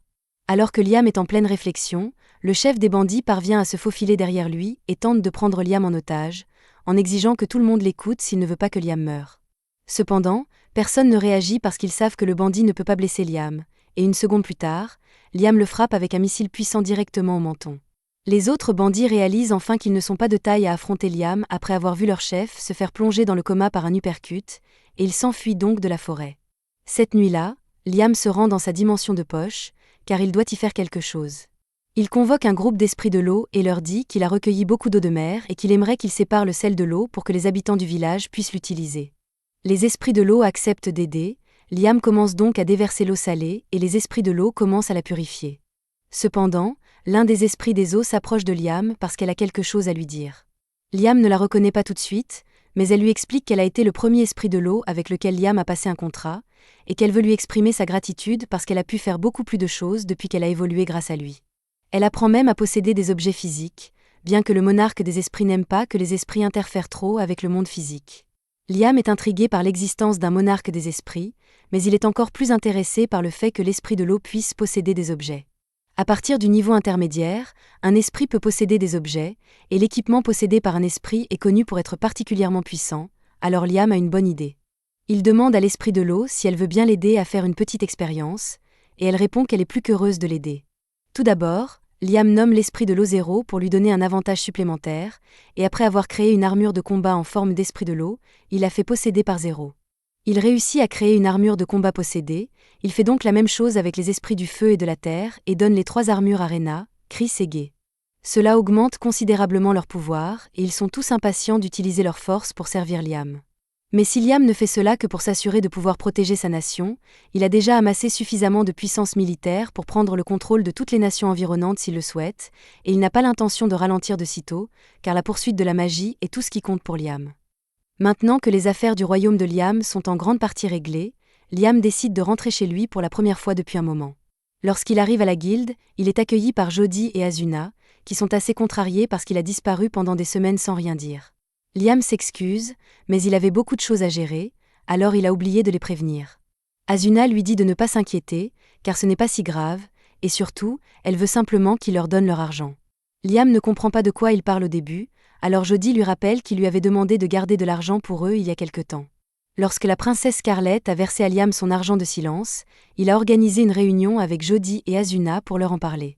Il voulait également leur donner leur part de l'argent, qui se trouvait dans un grand coffre rempli de pièces d'or. Asuna et Jody hésitent à accepter l'argent de silence, car elles ne pourraient de toute façon en parler à personne, même si elles le voulaient, puisque Liam pourrait simplement leur ordonner de garder le secret. Mais Liam ne veut pas donner d'ordre, alors il leur dit de prendre l'argent. Asuna et Jody finissent par accepter, mais il ne serait pas prudent pour elles de garder autant de pièces d'or sur elles, alors elles ont demandé à Liam de le garder pour elles jusqu'à ce qu'elles en aient besoin. Et maintenant, elles ont besoin de cet argent. Liam accepte de le leur donner, mais il est curieux de savoir ce qu'elles pourraient bien vouloir faire avec tout cet argent. Aucune des deux ne dit rien, mais quelques minutes plus tard, elles emmènent Liam dans une boutique de grimoire et lui en achètent un en cadeau. Liam jette un coup d'œil au grimoire, et après avoir réalisé qu'il n'avait jamais rencontré ce sort auparavant, il remercie Asuna et Jody pour leur attention. Ensuite, les trois retournent à la guilde pour discuter, et ils découvrent que Liam a récemment été occupé à construire une nation. Cela explique pourquoi il a été absent si longtemps, mais maintenant, Liam leur demande ce qu'elles veulent faire. Elles ont le choix de rejoindre la nation de Liam ou de rester en ville et de continuer à chasser, mais la décision n'est pas difficile à prendre car elles veulent aller partout où Liam va. Liam est ravi de l'entendre, mais ils ne peuvent pas encore retourner dans sa nation car il veut essayer le grimoire qu'elles lui ont offert pour le maîtriser. Il utilise le grimoire pour lancer le sort de la boîte à poussière, et pour accélérer sa maîtrise, il le lance encore et encore rapidement jusqu'à ce qu'il puisse le faire parfaitement sans aucun délai. Jody et Asuna sont surprises qu'il ait pu maîtriser le sort si facilement, mais à part cela, elles ne savent pas vraiment à quoi sert ce sort. Liam explique que le sort s'appelle « boîte à poussière » et qu'il est assez similaire à une boîte à objets, car on peut y mettre des choses, mais il y a une différence clé. Liam prend un morceau de poisson et le place dans la boîte à poussière pendant 1 minute, et après l'avoir sorti, le poisson est complètement pourri. Asuna et Jody sont émerveillées, alors elle lui demande si le sort est utile, mais honnêtement, Liam ne voit pas l'utilité d'un sort qui fait vieillir les choses rapidement. C'est alors qu'il aperçoit une serveuse avec du vin, et il a une idée géniale. Il part en courant et revient 1 heure plus tard avec une bouteille de jus de raisin fraîchement pressé. Son idée est que s'il ajoute de la levure au jus de raisin et le place dans la boîte à poussière pendant un certain temps, il pourra faire du vin. Ils essaient et laissent le jus de raisin dans la boîte à poussière de Liam pendant 5 minutes, et après l'avoir sorti, le jus est devenu un vin de haute qualité. Pouvoir produire du vin en si peu de temps est incroyable, mais cela s'applique aussi à d'autres choses. En fait, tout ce qui nécessite une fermentation peut être produit en masse avec cette méthode, ce qui rend le sort incroyablement utile. Un peu plus tard, Liam emmène Jody et Asuna chez lui et sort 10 bouteilles de vin différentes. Il a placé 10 bouteilles de jus de raisin dans la boîte à poussière à 1 heure d'intervalle, donc la bouteille étiquetée 10 y est restée pendant 10 heures, la bouteille 9 pendant 9 heures, et ainsi de suite. Il demande à Jody de l'aider à goûter le vin, et elle est ravie de l'aider, alors elle prend la bouteille numéro 1 et en boit une gorgée, puis la numéro 2, la numéro 3, et ainsi de suite jusqu'à la 10. Liam était un peu alcoolique dans sa vie précédente, alors il est un peu jaloux que Jody puisse profiter du vin à sa place. Une fois qu'elle a goûté tous les vins, Jody s'exclame que la bouteille d'1 heure a le goût d'un vin d'1 an, et que la bouteille de 10 heures a le goût d'un vin de 10 ans. Cela signifie qu'1 heure dans la boîte à poussière équivaut à 1 an de fermentation, et maintenant que Liam le sait, il peut rationaliser son processus de production. Asuna est jalouse que Jody soit la seule à goûter le vin, mais Jody a techniquement 40 ans, tandis que Liam et Asuna sont encore trop jeunes. Maintenant que Liam a terminé son expérience, il emmène Jody et Asuna dans sa nation et les présente à tout le monde. Tout le monde les accepte immédiatement, et pour célébrer leur arrivée, les villageois organisent un festin en l'honneur d'Asuna et Jody. Toutes les différentes espèces préparent leurs plats préférés pour le festin. Donc Chris prépare un plat d'agneau grillé, Guy prépare du rôti de bœuf, et Rena prépare une soupe aux champignons. Asuna ne peut plus se contenir, alors elle se met à manger autant de nourriture qu'elle peut, et bientôt tout le monde fait de même. Le lendemain matin, Liam emmène tout le monde dans la forêt voisine pour cueillir des fruits afin de pouvoir faire différentes sortes de liqueurs. Ils trouvent des fruits étoilés dans les arbres, alors Guy et Chris commencent à rivaliser pour voir qui peut récolter le plus de fruits, mais Rena leur crie d'arrêter car s'ils cueillent tous les fruits maintenant, la récolte de l'année prochaine ne poussera pas. C'est alors que Liam entend un cri provenant de l'autre côté de la forêt, alors il court pour enquêter, et à sa grande surprise, il voit un homme mordre un des trolls. Il utilise ses missiles de puissance pour repousser l'homme du troll, mais avant qu'il ne puisse l'interroger, l'homme s'enfuit dans les bois. Guy va vérifier l'état du troll qui a été mordu, mais pour une raison inconnue, Gon agit de manière très étrange. Il est devenu erratique et a soudainement essayé de mordre le visage de Guy, alors Guy a été obligé de le maîtriser. Guy ne sait pas ce qui pourrait ne pas aller avec Gon, mais Liam pense que cela pourrait être un effet de statue, et si c'est vraiment le cas, alors son sort, tout effacé, devrait résoudre le problème. Liam lance le sort pour effacer tous les effets de statue sur Gon, et heureusement, cela le ramène à la normale et l'endort, mais Liam ne sait toujours pas ce qui a causé cela au départ. Jodie a déjà vu une condition similaire, alors elle dit à Liam qu'elle pense que Gon pourrait avoir été infecté par un vampire. En mordant les gens, les vampires peuvent transformer les autres en vampires pour qu'ils agissent comme leurs serviteurs. Normalement, rien ne peut être fait pour aider quelqu'un qui a été mordu, mais Liam a pu guérir Gon presque instantanément, ce qui est miraculeux. Mais les vampires se transforment généralement en poussière à la lumière du soleil, donc puisque cet homme allait bien, un Dracula doit être impliqué. Un Dracula est une variante mutante de vampire qui naît une fois tous les siècles, et sous le pouvoir d'un Dracula, les autres vampires deviennent plus forts, ce qui leur permet de survivre à la lumière du soleil. Si c'est vraiment un Dracula, alors ils ont un gros problème sur les bras, alors Liam prévoit d'enquêter pour pouvoir prendre des contre-mesures adéquates. Liam envoie un éclaireur pour chercher des traces du Dracula, mais lorsque l'éclaireur revient, il dit qu'il a de mauvaises nouvelles. Il a trouvé les vampires à 10 km au nord, mais ils sont plus de 10 000, et ils se rapprochent rapidement. Le village est largement dépassé en nombre, alors les villageois commencent à s'inquiéter. Il y a tellement de vampires parce que les habitants de cette terre ont tous été transformés, y compris tous les ors, gobelins et autres espèces. Le fait que tous les vampires puissent se déplacer pendant la journée signifie qu'il doit y avoir un Dracula particulièrement puissant derrière tout cela. Les vampires sont normalement assez calmes et vivent tranquillement, mais sous le contrôle de ce Dracula, ils sont devenus violents et destructeurs, alors Guy dit qu'ils doivent les arrêter avant qu'ils ne fassent plus de dégâts. Cependant, Jodie et Asuna pensent qu'il est trop risqué d'affronter les vampires de front. Il est vrai qu'ils sont tous très puissants, mais si l'un d'entre eux est mordu ne serait-ce qu'une fois, il sera infecté et rejoindra l'armée des vampires. Liam est d'accord, mais il veut quand même faire ce qu'il peut pour arrêter les vampires, alors il dit à tout le monde d'évacuer les villages voisins pour qu'ils ne soient pas submergés par la horde de vampires. Malheureusement, aucun des villages environnants n'a pris leur avertissement au sérieux, car les vampires ne sont généralement pas une grande menace. Puis, peu de temps après, les vampires ont attaqué un village ORC, et bien que les ors aient bien combattu, ils ont été rapidement submergés, donc tous les ors sont maintenant des vampires. Et encore une chose. Pendant que l'éclaireur observait tout cela, un vampire différent des autres est apparu. Tous les autres vampires se sont agenouillés devant lui, puis il a fait quelque chose pour ressusciter tous les vampires qui étaient morts pendant la bataille avec les ors. Liam ne doute pas que le vampire que l'éclaireur a vu était en fait le Dracula. Mais si le Dracula peut ressusciter ses serviteurs vampires indéfiniment, alors la seule façon de mettre fin à tout cela serait d'éliminer directement le Dracula. Cependant, il semble impossible de s'approcher du Dracula avec la taille actuelle de son armée. Heureusement, Liam a élaboré un plan parfait pour vaincre le Dracula, alors il rassemble les chefs de tribu ainsi qu'Asuna et Jodie pour obtenir de l'aide.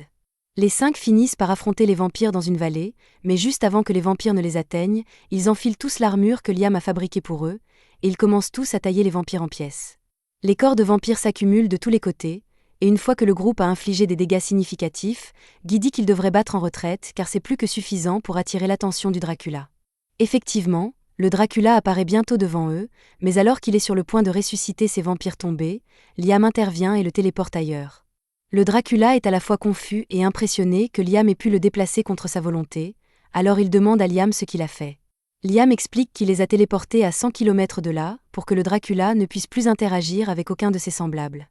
Liam est sûr que tout ce gâchis sera résolu une fois qu'il aura vaincu le Dracula, mais avant que leur combat ne commence, il demande au Dracula s'il serait prêt à arrêter de transformer les gens en vampires pour que tout le monde puisse coexister en paix.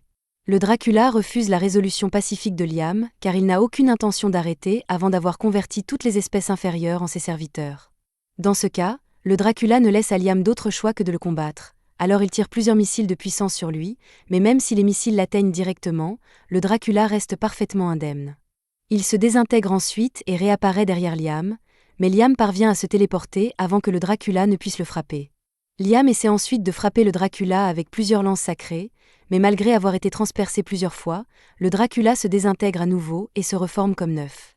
Il attire ensuite Liam dans un piège en le forçant à se téléporter et l'attrape, mais avant que le Dracula ne puisse enfoncer ses dents dans le cou de Liam, Liam échange sa place avec un clone et le dissipe pour éviter d'être mordu.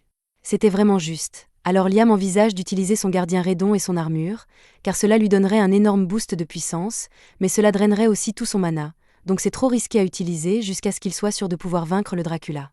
Il continue d'essayer de frapper le Dracula avec toutes sortes de sorts, mais rien ne semble fonctionner, et le Dracula dit à Liam que toute sa résistance est inutile car quoi qu'il fasse, il ne pourra pas lui faire de mal. Le Dracula est immortel, ce qui signifie qu'il existe en dehors des lois de ce monde, donc il ne peut pas mourir. En fait, son corps n'est qu'un vaisseau qu'il utilise pour consommer la force vitale, donc tant que ce monde existe, le Dracula restera indestructible. Liam réfléchit à ce que le Dracula a dit plus tôt, et comme il n'est pas vivant, alors que le Dracula l'attrape, Liam place le Dracula dans sa boîte à poussière. Les êtres vivants ne peuvent généralement pas être placés dans la boîte à poussière, mais comme le Dracula n'est pas vivant, la règle ne s'applique pas à lui. Maintenant, tout ce que Liam a à faire est de fermer la boîte à poussière et de laisser le temps passer, jusqu'à ce que le Dracula finisse par manquer de force vitale pour continuer. Liam finit par rester là pendant 10 heures, ce qui signifie que 10 ans se sont écoulés pour le Dracula, et finalement, soit il a manqué de force vitale, soit il s'est tellement ennuyé qu'il est entré dans un état d'animation suspendu, donc Liam a réussi à vaincre le Dracula. C'était la fin de l'épisode 7. Abonnez-vous pour ne pas manquer la suite.